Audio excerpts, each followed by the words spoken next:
ఆగండి, ఆగండి, ఆగండి ఒకసారి. నెట్టేమాకండి. ఆగండి, ఆగండి, ఆగండి, ఆగండి. దేవునికి మహిమ కలుగును గాక. దేవునిని ప్రేమించి నన్నెంతో మరి నడిపించుచున్న విధానాన్ని బట్టి, నన్నెంతో మరి ఈ విధంగా మీరందరూ కూడా నన్ను నిలబెట్టిన విధానాన్ని బట్టి దేవునికి మహిమ కలుగును గాక. ఇది దేవుని కృప. మీ అందరి ప్రార్థన ఖచ్చితంగా చెప్పగలుగుతున్నాను. అందరికీ మరి నా తండ్రి ఎలా ఉన్నారు? దేవుని సన్నిధిలో సంతోషంగా ఉన్నారా? దేవుడిచ్చిన ఆశీర్వాదం పొందుచున్నారా? దేవునికి మహిమ కలుగును గాక. వారి కామెంట్ చూడండి. మరి నేనంట ఒకరోజు లైవ్లోకి వచ్చారండి. మరి మొన్నటి దినమంది ఎప్పుడో లైవ్లోకి వచ్చారు. వారు లైవ్లోకి వచ్చి ప్రార్థన చేసుకుని వెళ్ళారు వారి యొక్క ప్రాబ్లం బట్టి. దేవునికి మహిమ కలుగును గాక. ఎంత అద్భుతం అంటే మరి ఆ రోజు ఆవిడికి మరి కళలోకి వెళ్ళానంట. నేను కళలోకి వెళ్ళి ఆశీర్వదించడం జరిగిందంట. దేవునికి మహిమ కలుగును గాక. కళలో కూడా వచ్చేస్తున్నానన్నమాట.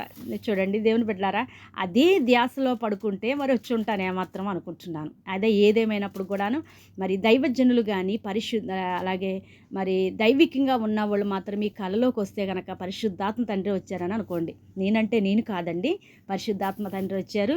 అప్పుడు నుంచి ఆవిడలో ఉన్న బలహీనం మరి కళ్ళలోకి వెళ్ళి నేను ఆశీర్వదించానంట. నీ ప్రార్థనలో శక్తి ఉంది, నీ ప్రార్థనలో మహిమ ఉంది, నీవెంత గొప్పదానివో. నేను వచ్చి లైవ్లోకి వచ్చి ఆవిడ సంతోషానికి అసలు ఆవిడ సంతోషమే సంతోషం అండి. ఎంత సంతోషం అంటే చెప్పలేను, మాటల్లో నేను చెప్పలేను అన్నమాట. అంత హ్యాపీగా ఉంది ఆవిడకున్న బలహీనము పోయి, మనోవిచారం పోయి, మహిమ తలంపులు కలిగి మరి ఇంటికాడ అన్ని విషయాలు కూడా దేవుడు ఆశీర్వదించారమ్మా. అసలు నీ ప్రార్థన ఎంత గొప్పదమ్మా అని మరి చెప్తున్నారు. ఇది నా భక్తి, నా నీతి కాదు, ఇది దేవుని మహాకృప అని ఖచ్చితంగా చెప్పగలుగుతున్నాను. మరి నిన్నటి దినమైతే లైవ్ పెట్టిన కాంచి కనీసం గంటన్నర లైవ్లో ఉన్నానండి. గంటన్నర కూడాను సాక్ష్యాలు ఇంకా అవ్వలేదండి.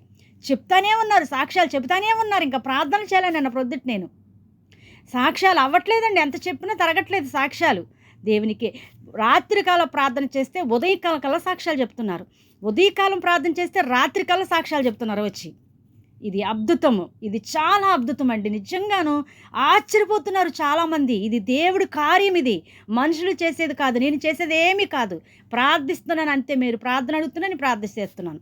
అది పరిశుద్ధాత్మ తండ్రి మన దగ్గరుండి ఇలాగూ నడిపిస్తున్నారు. మరి బంగారు తల్లిని ఇంకా దీవించాలని, ఆ కుటుంబాన్ని ఆశీర్వదించాలని మరి మీరు అందరూ ప్రార్థన చేయండి. అలాగే పరిశుద్ధాత్మ తండ్రి ఇలా బిడ్డని దర్శించారు నా రూపంలోను అని ఖచ్చితంగా చెప్పగలుగుతున్నాను. నేనంటే నేను కాదు కానీ దేవుడే దర్శించారు. మరి ఆ బిడ్డకి మంచి ఆశీర్వదించారంట.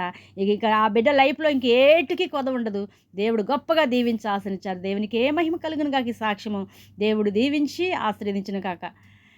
చిన్న ప్రార్థన. మహోన్నతుడ సర్వాధికారి తండ్రి, నీ బిడ్డని ఇంకా ఆశీర్వదించి, అలాగే నాతను ఇంకా సాక్ష్యం చెప్పలేని వారు ఎవరైతే ఉన్నారో వారు కూడా సాక్ష్యం చెప్పడానికి, వారిలో మేలులు జరిగించి నీ సన్నిధిలో సాక్షులుగా నిలబెట్టి సహాయం చేయమని యేసు నామములో అడిగి వేడుకొనుచున్నాము మా పరమ తండ్రి. ఆమేన్. God bless you. మరణాత.